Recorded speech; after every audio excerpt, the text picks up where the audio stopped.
여야는 지금 이렇게 탄핵 대치에 이어서 예산 문제를 두고도 극한의 대치를 이어가고 있습니다.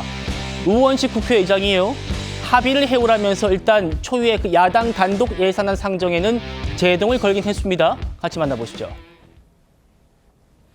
결국 올해도 예산안 통과를 기일을 맞추지 못했습니다.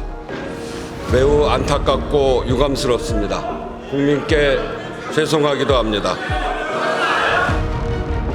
더불어민주당 예결위 간사 허영입니다. 수합이 간사 아닙니까? 수합이. 그동안 철저히 허물어지고 철저히 무시당한 국회 예산 심의권을 바로잡고자 회복하고자 지금의 과정을 거치고 있는 것 아니겠습니까? 국민들의 의혹을 해소하고자 국민들의 당당한 명령인 국회 예산 심의권을 제대로 확보하고자 특갈비를 감행했던 것입니다.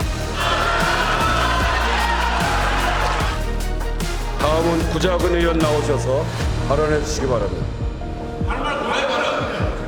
여러분들 그동안 얼마나 지역 걱정하시고 국민 걱정하시고 민생 함께 걱정하셨지 않습니까? 그런데 이게 뭔 일이랍니까? 이게 뭔 일이랍니까?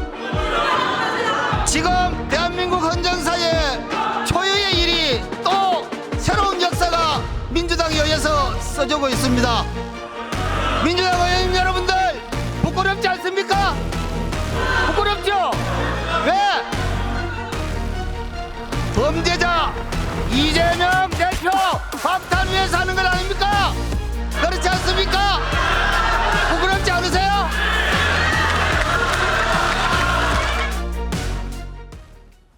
최 의원님, 정치권 그리고 국회 취재도 아주 수십 년 동안 해오신 정치전문 기자 출신으로서 야당 단독 예산안 이게 통과된 전례가 있습니까?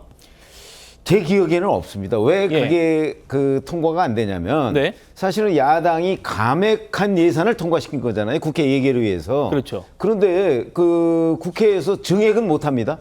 증액은 정부의 동의가 있어야 되거든요.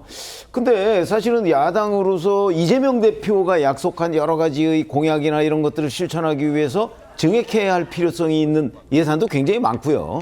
더군다나 왜 각 지역구에서 이제 의원들이 뭐 이른바 쪽지 예산이라고 해서 뭐 그 소위원회 같은데 뭐 넣어서 이것 좀 해달라 하는 지역구 민원성 예산들이 굉장히 많거든요. 이거는 여야를 통틀어서 굉장히 많습니다. 이런 부분은 대부분 증액이에요. 그러면 이런 것들은 이제 하나도 없는 상태에서 국회를 통과시키겠다는 건데 이게 이제 일종의 저는 그 엄포라고 보거든요. 만약에 실제 그런 일이 있으면 아마 집권당 못지않게 민주당도 굉장히 곤란한 지경에 처할 거요. 당장 이재명 대표 어제 그 지방에 가서 그런 얘기 했더군요. 지역 화폐 예산을 증액하겠다 이렇게 얘기를 했습니다. 그거 증액하려면요 정부가 동의를 해줘야 돼요. 근데 지금 민주당은 그 지난 29일에 삭감액만 반영한 예산안을 얘기를 통과시켰기 때문에 이재명 대표 말이 그럼 허언이 되는 거예요.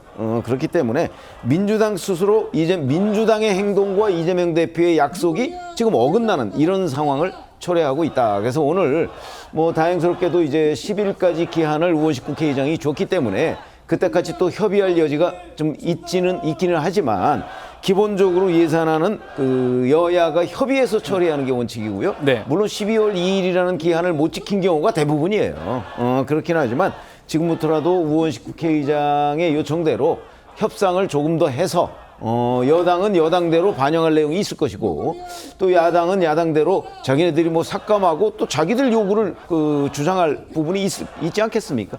만약에 진짜 민주당이 통과시킨 대로 국회 예산이 통과가 된다. 그러면 어떤 일이 벌어질지에 대해서는 민주당이 훨씬 더 잘할 거예요. 아마 민주당 국회의원들 대부분이 속으로 굉장히 초조해하고 있을 겁니다. 예. 그런 점에서는 그 이원식 국회의장이 정한 시한 10일입니다만은 10일이면 아직도 꽤 있잖아요. 일주일 이상 남았습니다. 여야가 정말 머리를 맞대고 무엇을 삭감해야 되고 무엇을 증액해야 되는 데에 대해서 협의를 해야 될 시점이다 이렇게 생각합니다. 민주당 의원들도 초조한 부분이 있기 때문에 어쨌든 이건 좀 합의의 가능성이 이대로 있네요. 제가 그냥 그 개인적으로 예측해 보건대는 예. 저대로 통과될 리도 없고 없고. 통과돼서도 안 됩니다. 알겠습니다. 왜 이렇게 국회가 소란스러운지 그러면 논란의 감행 예산안은 어떤 게 있는지 좀 쭉 살펴드리겠습니다. 먼저 이겁니다. 자, 보시면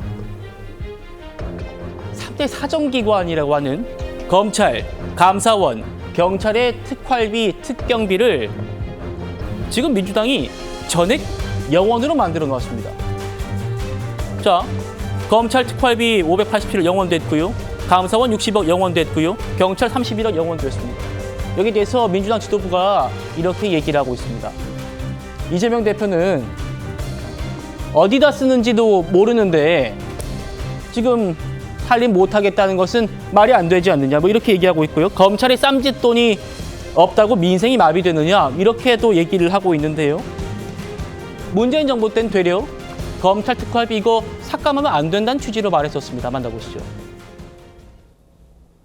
얼마나 유망한지 얘기를 해야 될 거 아니에요. 말로만 그렇지 않다고 하지 말고 그 액수를 뭐 부서별 기관별 사용하는 내용들을 밝히는 것은 또 특활비 편성 취지에 맞지 않다는 좀 수사에 좀 위축이 되고 지장이 될 소지가 없습니까? 걱정이 많이 됩니다.